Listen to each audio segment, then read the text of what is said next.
Amém? Quero convidar o Caio em nome de Jesus. Eu falei com o pastor: pastor, seu aniversário você pode escolher o pregador. Ele falou assim: o Caio. Que benção. Fique de pé, vamos receber esse homem de Deus. Mas deixa eu... Você está com duas Bíblias? Essa aqui é a minha. Glória a Deus. Obrigado, Jesus, pela vida do teu filho. Fala conosco por intermédio da tua palavra. Edifica-nos segundo a tua vontade. Usa a vida do teu filho com graça, sabedoria, unção e poder para transmitir tudo aquilo que está no teu coração para o coração da igreja do Senhor. Nós louvamos o Senhor e te agradecemos em nome de Jesus. Amém.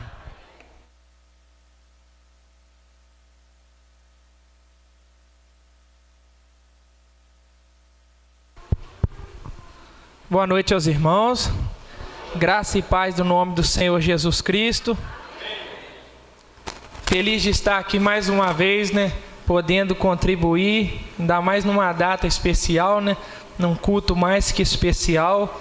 Você que pode, abra comigo a sua Bíblia, na primeira carta de Paulo aos Filipenses. Deus tem uma palavra para os nossos corações nessa noite. Filipenses capítulo de número 1.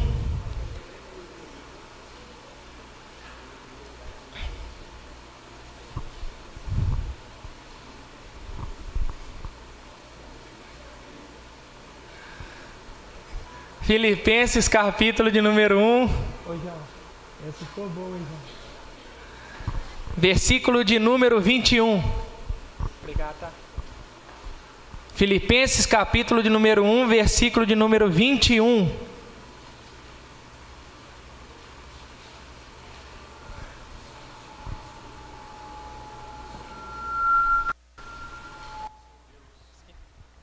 Posso ler, irmãos? Diz assim: porquanto para mim o viver é Cristo e o morrer é lucro. Feche os seus olhos. Senhor, aqui está a sua palavra, Senhor. Muito obrigado, Deus, pelo privilégio, Senhor, de poder estar num culto no dia de hoje. Muito obrigado, Deus, porque um dia, Pai, o Senhor olhou para cada um de nós e quis que nós estivéssemos aqui hoje. Muito obrigado, Senhor, porque a tua graça nos alcançou, a tua palavra nos alcançou e hoje estamos aqui, Senhor. Muito obrigado. E nessa noite, Pai, pela misericórdia do Senhor, eu peço que o Senhor fale aos nossos corações. A tua palavra diz que sem ti, Deus, nada podemos fazer. Deus, sem o Senhor não podemos pregar e tampouco podemos ouvir. Mas com a tua presença podemos anunciar a palavra com graça, com poder e autoridade, e podemos também abrir, ó Pai, o nosso coração e receber essa maravilhosa palavra. Deus, que o Senhor abra os olhos do nosso entendimento, para que possamos nessa noite ser edificados pela sua palavra, ser trabalhados pela sua palavra, sermos moldados pela sua palavra, e em nome de Jesus, sairmos daqui, Senhor, cheios do Espírito Santo, para a honra e glória do seu nome. Amém. Você pode se assentar glorificando o Senhor.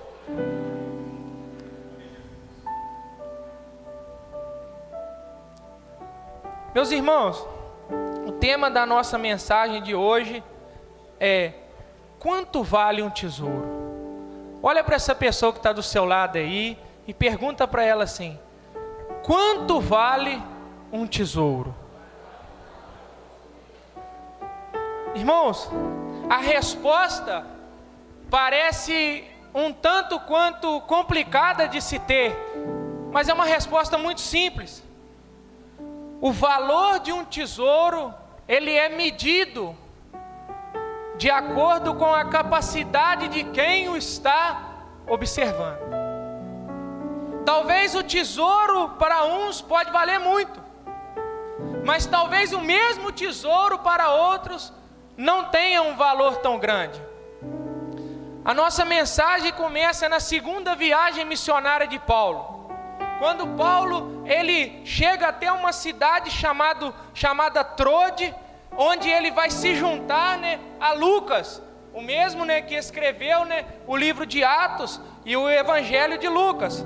Paulo então, naquele lugar, após ter contato com Lucas, Paulo vai navegar por 2 dias, porque os ventos estavam a favor. E para onde Paulo está indo? Paulo está indo para uma cidade chamada Filipos, uma cidade muito importante para o Evangelho do Senhor Jesus Cristo, porque assim como a cidade de Roma, a cidade de Corinto, a cidade da Galácia, Filipos era uma grande cidade e um ponto muito estratégico, onde o Evangelho precisava chegar, para que ele fosse difundido até outras cidades. Então Paulo chega até a cidade de Filipos, e a Bíblia vai nos dizer que Paulo chega com uma missão de pregar o Evangelho naquele lugar, de anunciar o reino de Deus naquele lugar, porque a missão de alguém que foi encontrado pelo Senhor não é outra a não ser anunciar o reino de Deus nessa terra. Muitas vezes a gente vê várias pregações dizendo assim: qual é o seu chamado? Meu irmão, o seu chamado é um só: anunciar o reino de Deus enquanto você tiver vida. E Paulo está cumprindo o seu propósito, e a Bíblia vai dizer que no primeiro dia de folga, no primeiro dia de repouso de Paulo, ele vai caminhar pela cidade de Filipos, e a Bíblia nos diz que à beira de um caminho, à beira de um rio, Paulo ouve um barulho de oração. Paulo ouve um barulho de uma pequena reunião com algumas poucas pessoas que estavam orando, e Paulo decide parar naquele lugar. No dia de folga de Paulo, ele acha uma pequena comunidade que estava em oração, formada de algumas poucas mulheres e alguns discípulos. E Paulo olha para aquelas mulheres e olha para aqueles homens que estão orando naquele lugar, e ele resolve se juntar. Eu imagino que Paulo devia estar passando ali na beirada do rio e ouviu alguém, falando sobre Jesus, orando no nome de Jesus. Então Paulo logo se identifica e vai atrás daquele pessoal, e a Bíblia diz que quando ele encontra esse pequeno grupo, ele logo se ajunta àquelas pessoas.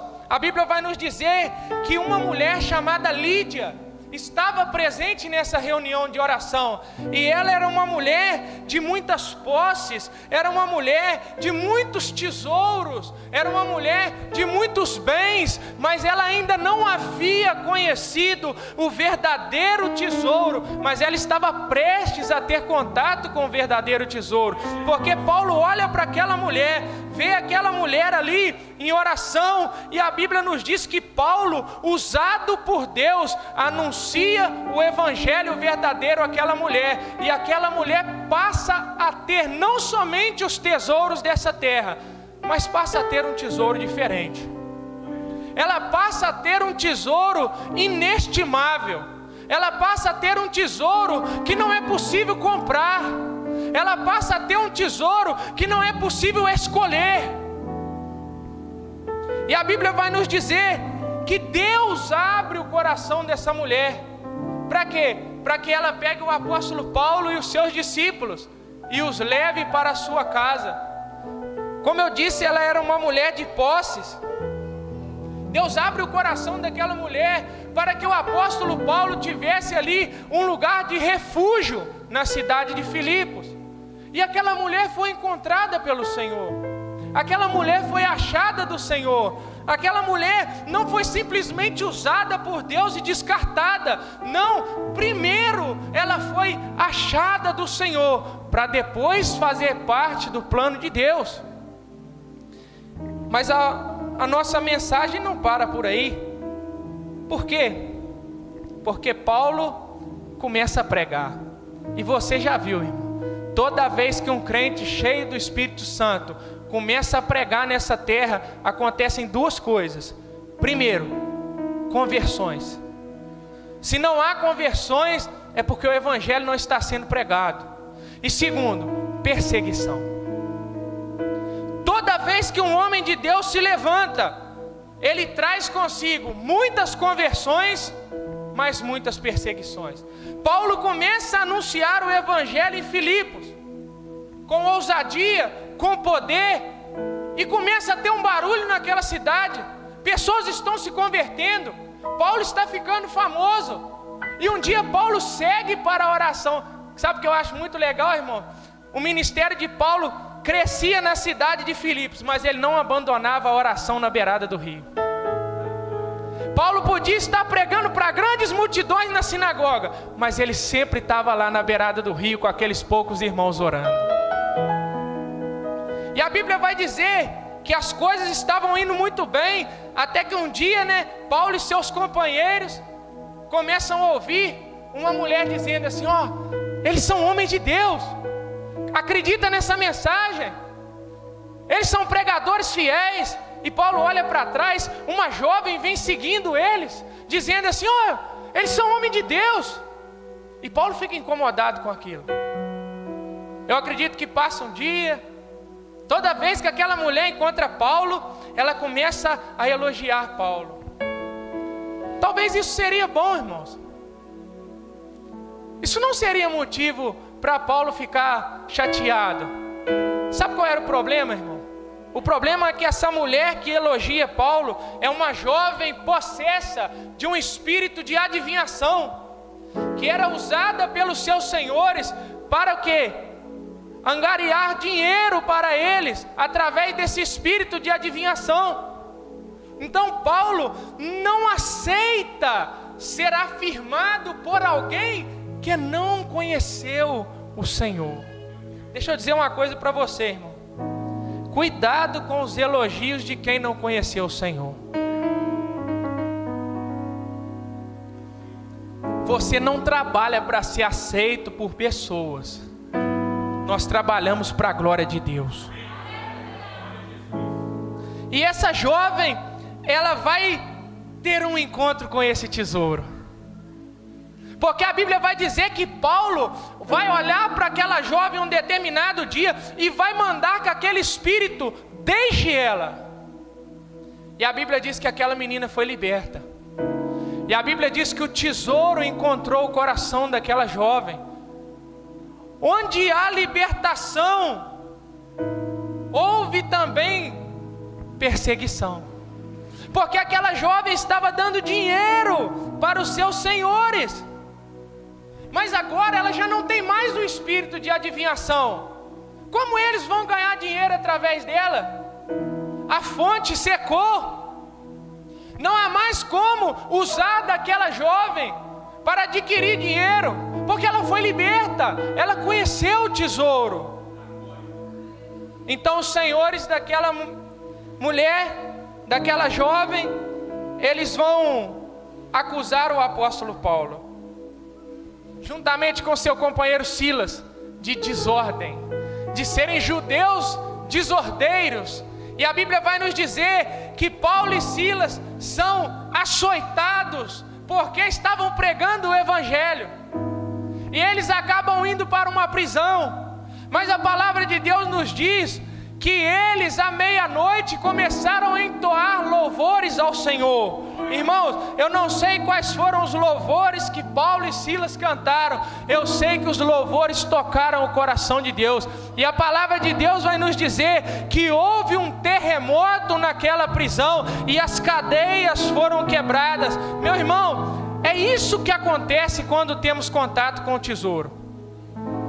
As cadeias do pecado na nossa vida são quebradas. As cadeias e as prisões da iniquidade são destruídas. Você já não é mais escravo do pecado, você já não é mais servo do diabo, você é livre, você foi alcançado. E Paulo então anuncia Jesus àquele carcereiro desesperado que queria se matar. Irmãos, tudo isso acontecendo, mas Paulo precisa ir embora. Paulo precisa pregar mais o evangelho. Paulo precisa sofrer mais por Cristo, porque sofrer por Cristo é uma promessa do próprio Cristo. Lembra do que Jesus falou para Ananias, quando Ananias, antes de ir para Paulo, vai lá vai pôr as mãos sobre ele e vai orar, porque ele precisa saber o que é padecer pelo meu nome. Sofrer por Cristo, irmão, é promessa de Deus. Eu não vou nem perguntar se você quer viver as promessas do Senhor depois dessa, né? Porque a gente fala, né? Deus, eu quero as suas promessas. Segura essa também. Paulo então ele deixa a cidade de Filipos, mas ele deixa a cidade de Filipos com a missão cumprida, porque Lídia e alguns homens se converteram, porque deixou um pequeno grupo de pessoas ali que de fato foram encontradas pelo Senhor. Então Paulo parte para continuar a sua viagem missionária. Já no final da sua vida, alguns anos se passaram, Paulo está preso em Roma. Você sabe que Paulo passou a vida pregando, anunciando o Evangelho, mas agora ele está preso. Ele já está no final da sua carreira. Então Paulo começa a escrever algumas cartas para alguns grupos de pessoas aos quais ele foi usado por Deus para resgatar. E uma dessas cartas vai para a igreja de Filipos. E Paulo destina aquilo que nós chamamos, né, de o livro dos Filipenses, a carta aos Filipenses. Mas irmão Caio, por que Paulo vai escrever para os Filipenses? Porque Paulo está preso. E Paulo está recebendo a visita de um irmão da igreja de Filipos, um homem chamado Epafrodito, que está levando o quê? Algumas ofertas para Paulo, está levando informações da igreja de Filipe. Quais são as informações que Paulo recebe? Que apesar de alguns pequenos problemas dentro da igreja, aquela igreja está firme, aquela igreja está saudável, aquela igreja está disposta a morrer por Cristo, aquela igreja está crescendo na graça e no conhecimento do Senhor. E Paulo se alegra com isso. Então Paulo vai escrever uma carta para a igreja para responder a essas notícias. E se você for ler o livro de Filipenses, você vai ver que Paulo, ele tem pelo menos 4 motivos para escrever esse livro. O primeiro motivo pelo qual Paulo vai escrever a carta aos Filipenses é externar a sua gratidão à igreja, porque a igreja havia dado uma oferta para Paulo. Então Paulo precisa agradecer à igreja.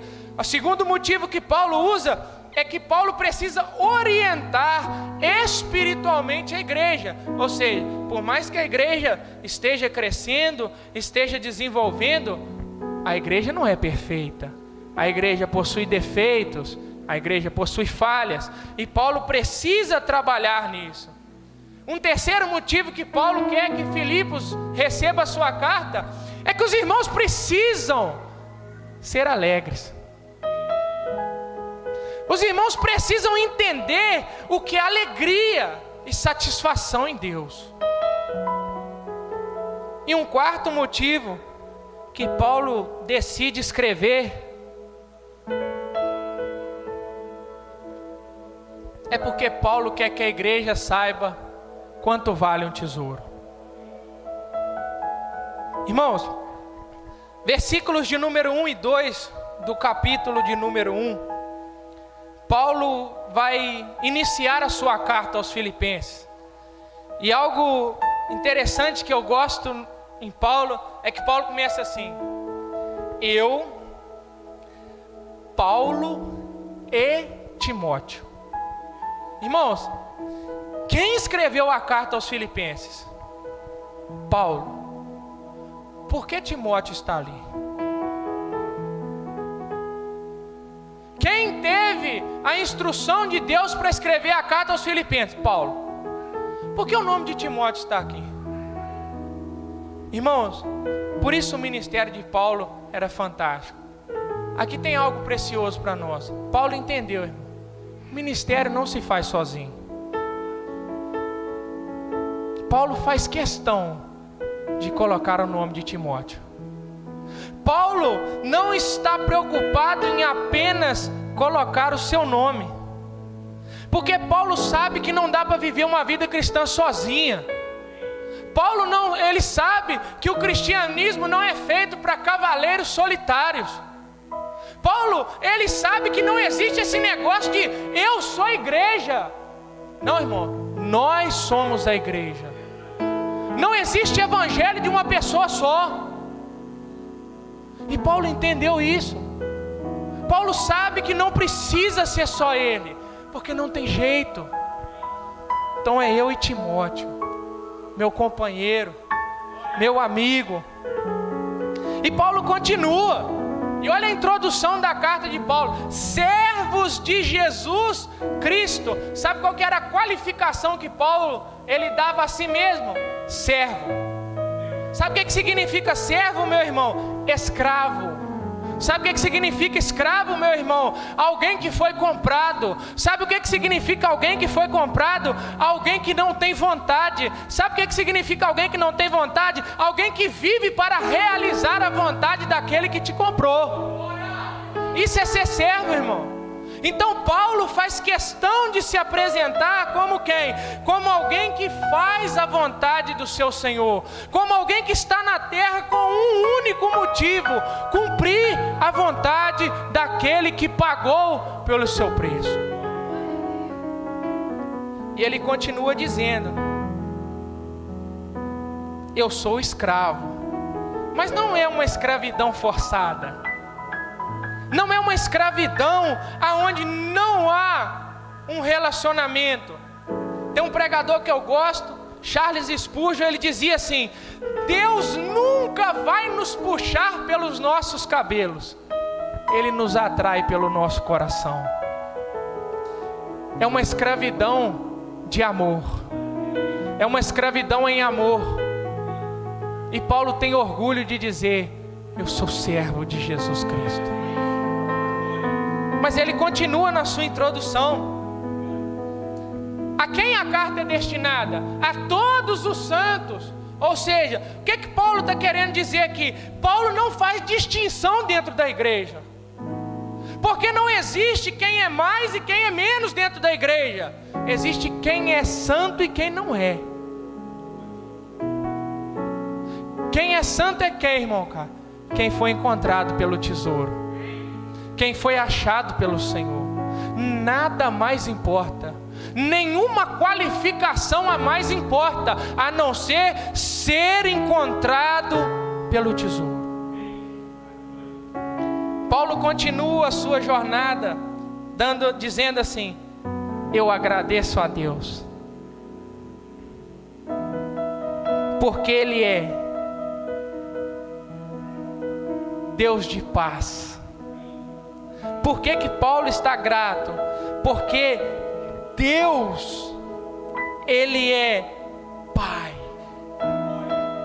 Meu irmão, uma das verdades mais sensacionais da Bíblia é que Deus é Pai.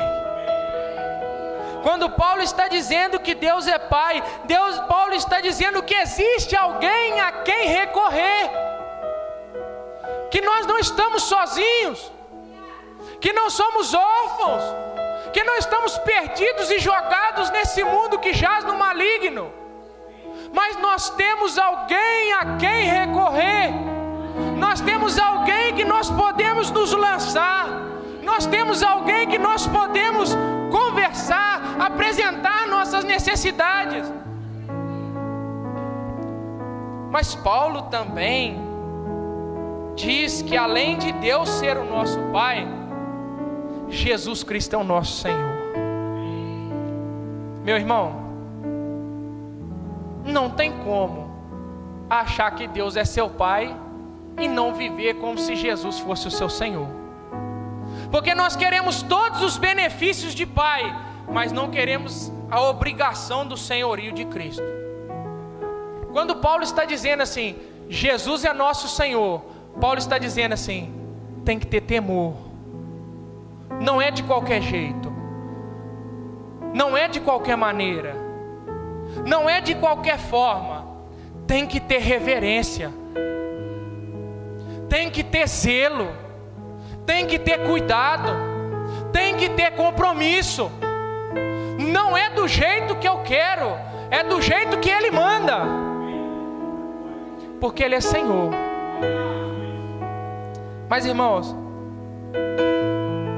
Quanto vale um tesouro? Versículos de número 3 até o versículo de número 11, Paulo está feliz. Porque a carta dos Filipenses é a carta da felicidade, é a carta da alegria. Paulo está feliz, meu irmão. Se você pegar esses versículos para meditar na sua casa, você vai ver que Paulo, ele está dizendo aos filipenses que ele está se dedicando em oração pela vida deles. Por que Paulo está orando por aquela igreja? Porque Paulo, ele tem certeza que aqueles irmãos, naquele pequeno grupo de oração na beirada do rio, foram achados pelo Senhor. Então, aquele que foi achado pelo Senhor, Paulo tem uma outra certeza. Qual é a certeza que Paulo tem? Porque eu estou certo de que aquele que começou a boa obra em vós, é fiel para terminá-la até o dia do nosso Senhor Jesus Cristo. Meu irmão, fica tranquilo, o dono da obra vai terminar ela. Ele é fiel. Eu estou certo. Se foi ele que começou a boa obra, ele vai terminar. E Paulo está feliz com isso. E tem uma outra coisa que deixa Paulo feliz. Lembrar dos irmãos deixa Paulo feliz. Irmãos,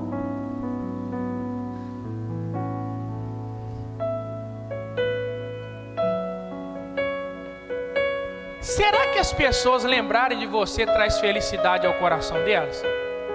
Hoje o culto de ação de graça pelo nosso pastor Hebe.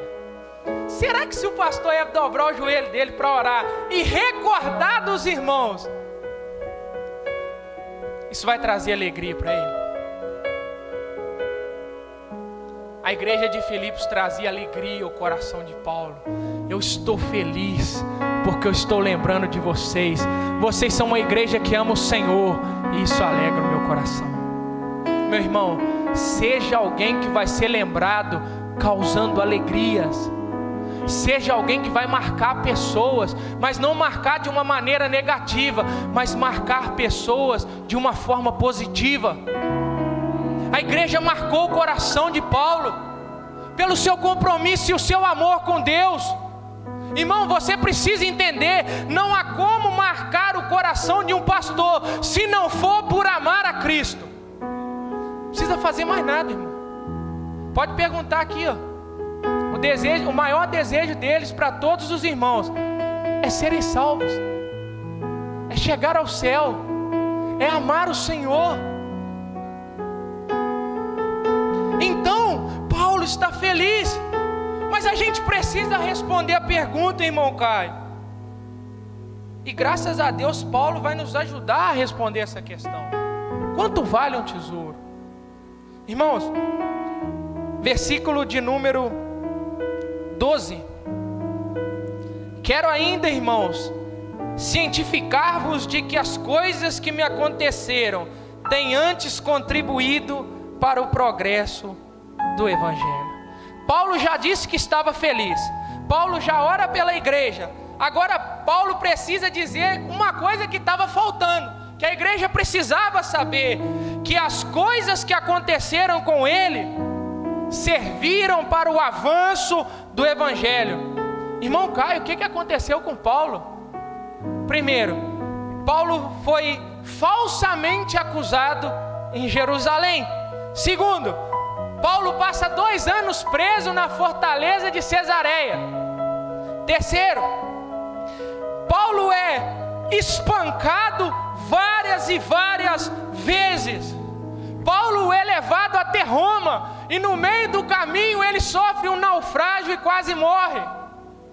E Paulo agora está encarcerado, foi tirado o seu direito de liberdade, ele está preso. E a prisão foi decretada pelo imperador, pelo próprio imperador. Então Paulo está restrito de pregar livremente. Paulo não pode sair pelas ruas anunciando o evangelho mais, porque ele está preso. Irmãos, as coisas que me aconteceram foram para o bem. Isso foi bom, irmãos. Mas irmão Caio, como que a igreja vai entender isso, irmão Caio? Como que as pessoas vão entender que as prisões de Paulo contribuíram para o Evangelho, sendo que ele não pode mais pregar o Evangelho livremente? Meu irmão, as cadeias podem prender o corpo de Paulo, mas não podem prender o coração do apóstolo. Os problemas da vida podem te parar fisicamente, mas não podem impedir a sua oração de chegar ao coração de Deus. E Paulo, ele vai dizer o porquê que isso contribuiu para o Evangelho. Sabe por quê, irmão? Aqui dá até uma pregação: os benefícios da dor. Tem crente que acha que não pode sofrer. Meu irmão, e se Deus quiser ser glorificado no seu sofrimento? Porque aqui aconteceu isso. Através do sofrimento de Paulo, Deus foi glorificado. E eu quero dizer para você, se Deus quiser, Ele vai ser. Se prepara, meu irmão. Começa a viver um evangelho mais sério, irmão. Versículo 13, a Bíblia diz que Paulo vai explicar por que foi bom. De maneira que as minhas cadeias em Cristo se tornaram conhecidas de toda a guarda pretoriana e de todos os demais. Irmãos, quando Paulo está preso, os benefícios da prisão de Paulo primeiro são: Paulo prega o evangelho para os soldados.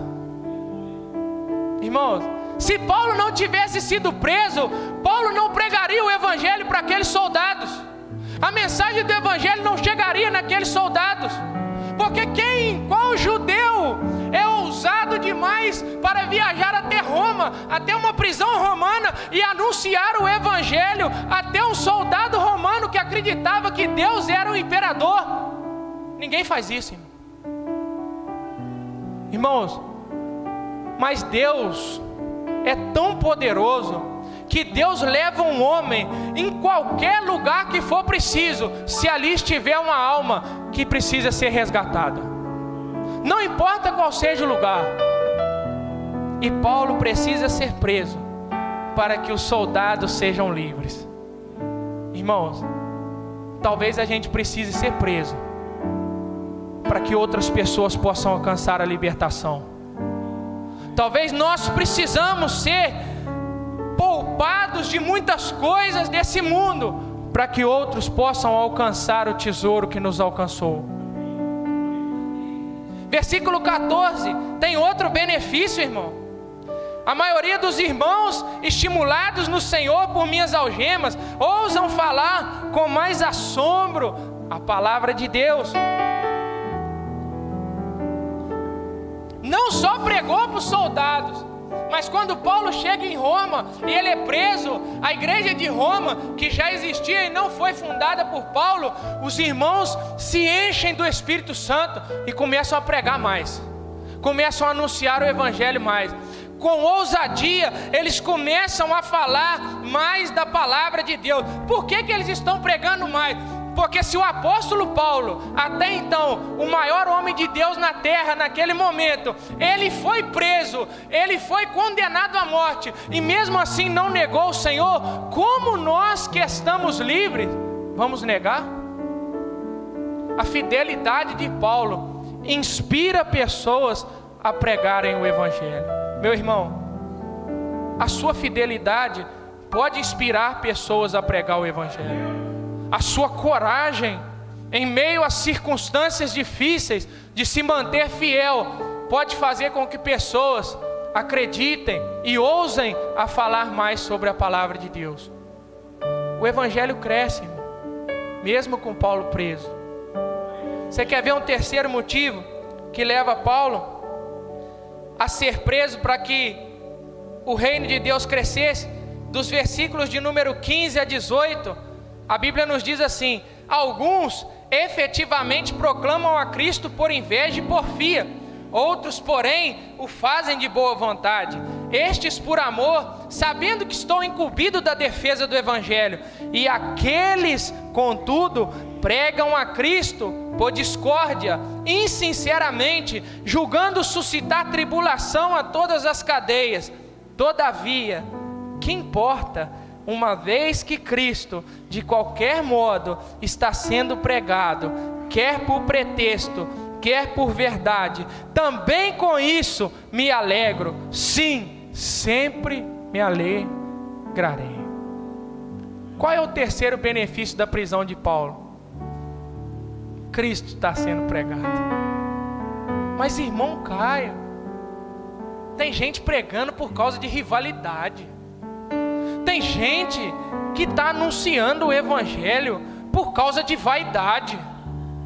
Tem gente que não está preocupado com o crescimento do evangelho, mas está olhando para Paulo preso e está pensando assim, a nossa chance agora. Sabe por quê, irmão? Se Paulo fosse ser pastor aqui em Miraí, coitado das igrejas. Quem não ia querer ser discipulado por Paulo? Quem não ia querer estar na igreja de Paulo? Seja sincero, irmão. E Paulo chega em Roma. Então o que acontece? Os irmãos estão ali, ó. O Paulo está aqui. Vamos lá, vamos ouvir as palavras de Paulo. E os pastores das igrejas começam, ó. Nós temos que ralar agora. Chegou um grandão aí. Nós temos que pregar. Muitos irmãos olharam para isso como uma oportunidade de anunciar o reino. Mas muitos pregaram por inveja. Pregavam por vaidade.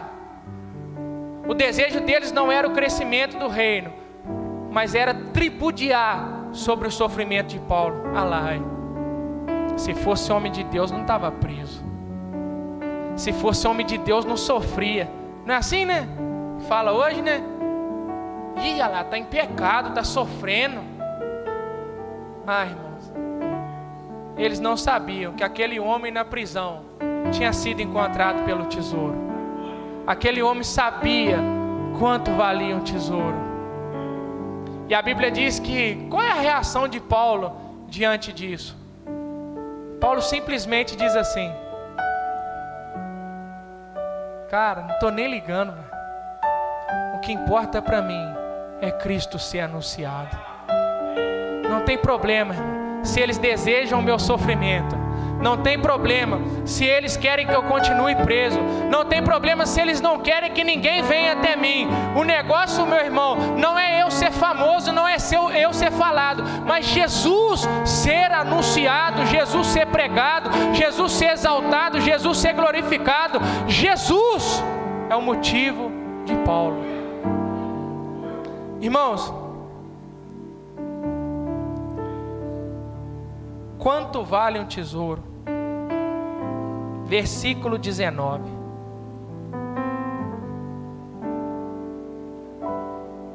Porque estou certo. Primeiro, Paulo tem certeza do que ele está falando. Eu estou certo. Eu não tenho dúvidas. Não há nenhum tipo de dúvida em meu coração. Eu estou certo de que isso mesmo, pela vossa súplica e pela provisão do Espírito de Jesus Cristo, me redundará em libertação. Primeiro, eu quero te falar que um tesouro, o valor de um tesouro se resume em 3 pontos, para a gente finalizar. Quanto vale um tesouro? Primeiro, um tesouro vale mais do que a sua liberdade. Se você não estiver disposto a abrir mão da sua liberdade, você não foi encontrado por esse tesouro.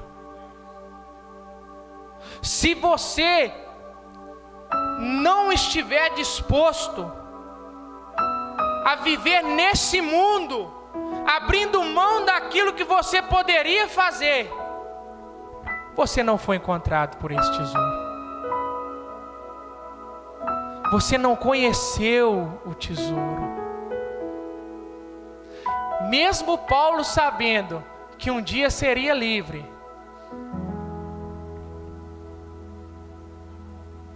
ele abre mão da sua liberdade.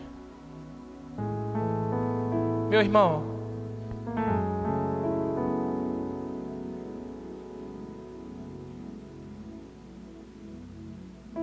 você precisa ser livre. você precisa abrir mão da sua liberdade desse mundo. Se você quiser viver abraçado nesse mundo, você não vai ser encontrado por Jesus. Se você não ousar abrir mão da sua liberdade, você nunca vai experimentar o tesouro. Você vai ser um espectador. Você vai ser alguém que só olha.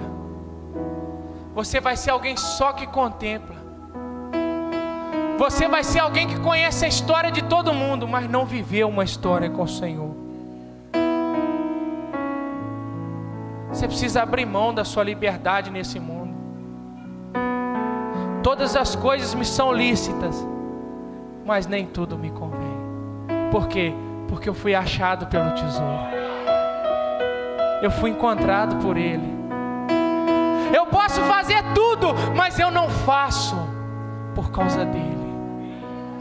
Porque Ele é mais precioso que a minha liberdade. Porque um tesouro vale mais do que a nossa liberdade. Quanto vale um tesouro, irmão Caio? Versículo 20. Segundo a minha ardente expectativa e esperança, de que em nada serei envergonhado, antes, com toda a ousadia, como sempre, também agora será Cristo engrandecido no meu corpo, quer pela vida, quer pela morte. Quanto vale um tesouro? Vale mais do que a sua reputação. Reputação é algo que a gente trabalha a vida inteira para construir, para chegar diante de Jesus e Ele falar assim: não serve. Meu irmão, se você não estiver disposto a abrir mão muitas das vezes da sua reputação, você não encontrou o tesouro. Mas o que vão pensar de mim? O que te importa, meu? O tesouro vale mais do que aquilo que as pessoas pensam de você. O tesouro vale mais do que aquilo que você mesmo pensa de si mesmo.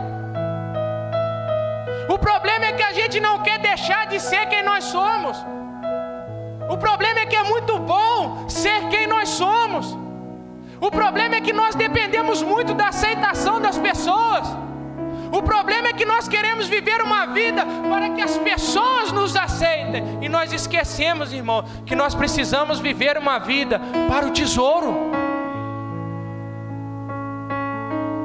Ah, mas se eu chegar perto do irmão e confessar a minha dificuldade, o que ele vai pensar de mim? Meu irmão, tô nem aí, irmão. Tô nem aí, irmão. Você não pode salvar a minha vida, meu. Você não pode me livrar das garras do inferno. Essa pessoa que está do seu lado, por mais bênção que ela seja, ela não tem o poder de resgatar a sua alma. Não tem. Mas o Senhor Jesus Cristo é poderoso. Por que não viver uma vida dedicada a Ele? Por que nos preocuparmos com a aceitação desse mundo, se o nosso mestre não foi aceito? Se ele foi julgado, se ele foi perseguido, se ele não teve 100% de aprovação, e se ele não buscou a aprovação dos homens, porque ele dizia que a minha comida consiste em fazer a vontade daquele que me enviou. Eu só falo o que o Pai fala. Irmãos, o tesouro vale mais do que a sua reputação. Se você não for capaz de se humilhar diante dele, você não será encontrado. Se você não for capaz de olhar para dentro de você e reconhecer que você precisa dele, você nunca vai experimentar o tesouro. E para a gente finalizar,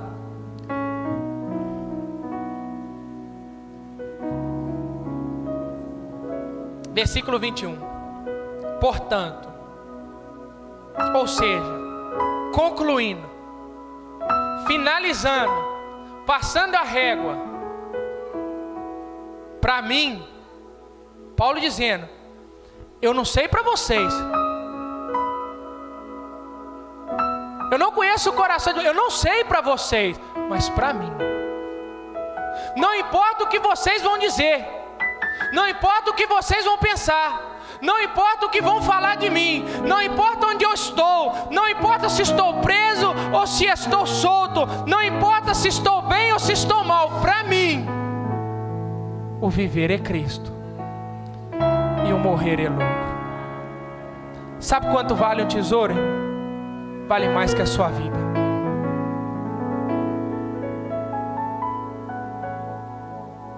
Um tesouro vale mais do que a sua vida. Aquilo que você luta para manter todos os dias, aquilo que você dedica todas as suas forças, aquilo que você deposita toda a sua essência, o tesouro é mais precioso que isso. É mais precioso que a sua própria vida. É mais precioso do que tudo que você pode produzir nessa terra. É mais precioso do que tudo que você pode ser, do que você pode fazer, do que você pode conquistar. O tesouro vale mais que a nossa vida. E sabe por que eu gosto desse texto?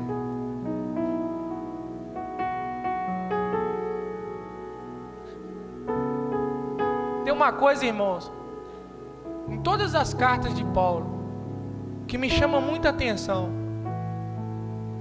e eu guardo no meu coração. Paulo nunca esqueceu qual é o sentimento de estar perdido e ser encontrado. Você pode ler todos os escritos de Paulo, ele nunca esquece como era viver antes do tesouro. Ele jamais esqueceu o que ele sentiu na estrada de Damasco. O dia que ele viu o tesouro, o dia que ele contemplou o tesouro, o dia que o tesouro olhou para ele e disse assim: você é meu. O dia que ele não se sentiu mais perdido, o dia que a sua vida de fato teve uma razão, porque se você não tem um motivo para morrer, é porque a sua vida não faz sentido. Se você não tem um motivo para morrer, é porque você ainda não encontrou um tesouro que vale a sua vida.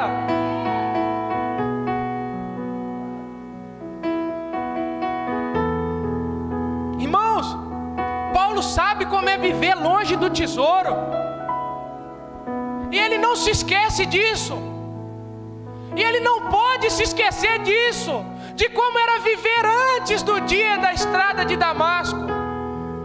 Como era viver antes do dia do Saulo, Saulo, por que me persegues? Ele não esquece esse dia. Ele não esquece o dia que a própria vida entrou no coração dele.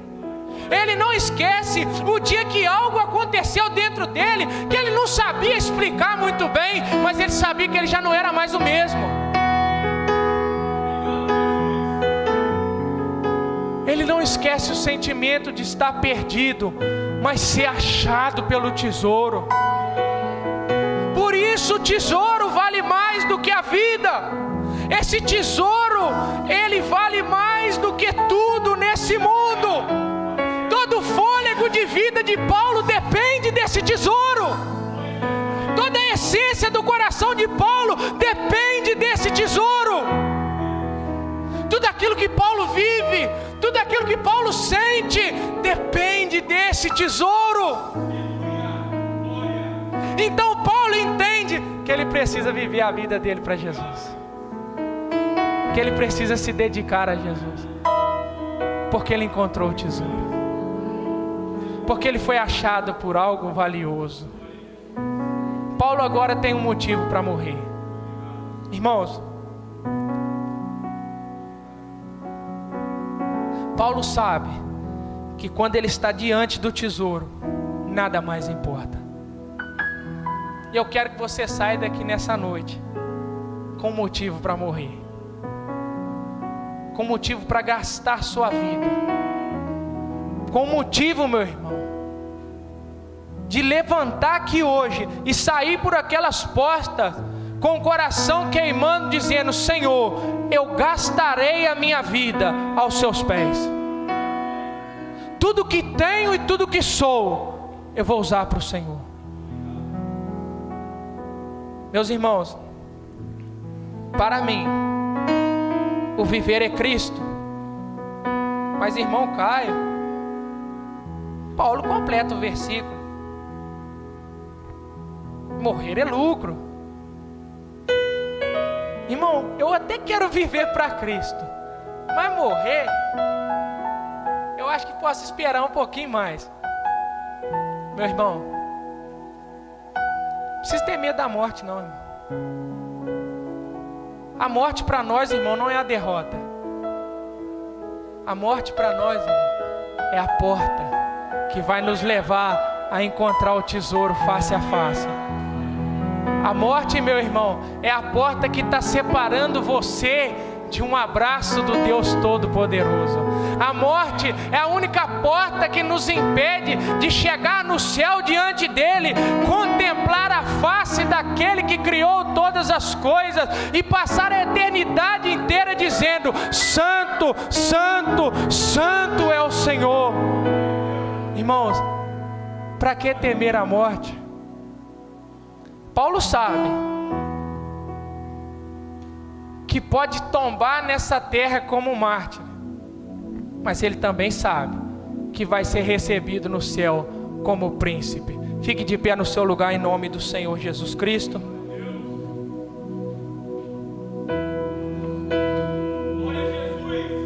Antes de eu orar,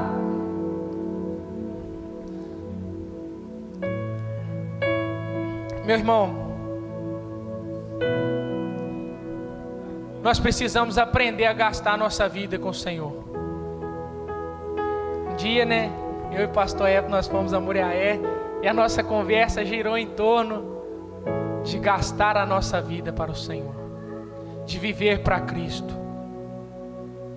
Viva para Cristo, meu irmão. Sai daqui entendendo de uma vez por todas, você não serve para nada, irmão, só para viver para Cristo. Você foi criado só para viver para Ele. Você foi criado para cumprir o propósito do Senhor, para realizar a vontade de Deus nessa terra. Para de achar, irmão, que você vai ficar dando certo em outras coisas. Deus te chamou para viver para Ele. Dobra o seu joelho quando você chegar na sua casa e fala assim: Senhor, eu preciso ter um tesouro desse. Eu preciso olhar para o Senhor e crer que o Senhor é tudo para mim. Eu preciso olhar para o Senhor e o meu coração precisa entender que nada mais importa nessa terra quando estou diante de Ti. E viva para o Senhor, para que no dia que você morra, a sua morte seja lucro. Porque eu também não posso deixar de falar nessa mensagem: se você não viver para o Senhor, você vai desejar nunca ter morrido. Guarde essa palavra no seu coração. Feche os seus olhos.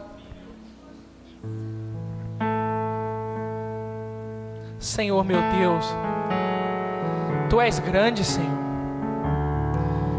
Como foi cantado aqui, Senhor, o Senhor é o Alfa e o Ômega, o início e o fim. Não há outro além de Ti. Não há outro Deus grande como Tu. Não há outro que se compare a Ti, Senhor.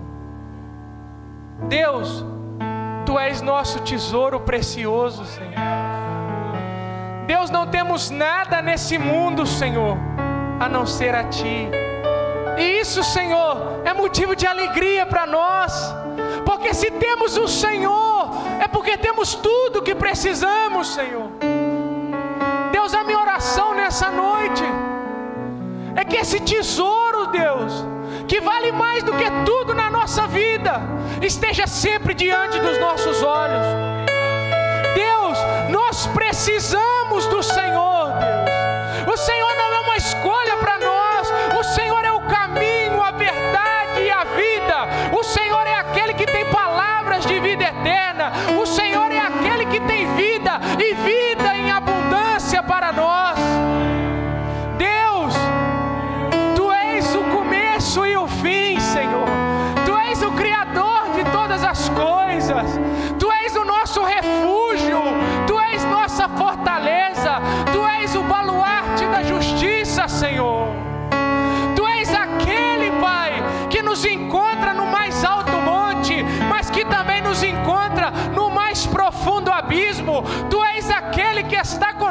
conosco nas alvoradas dos mares, Senhor. Tu és aquele, Senhor, que segura os mares dessa terra nas palmas das suas mãos.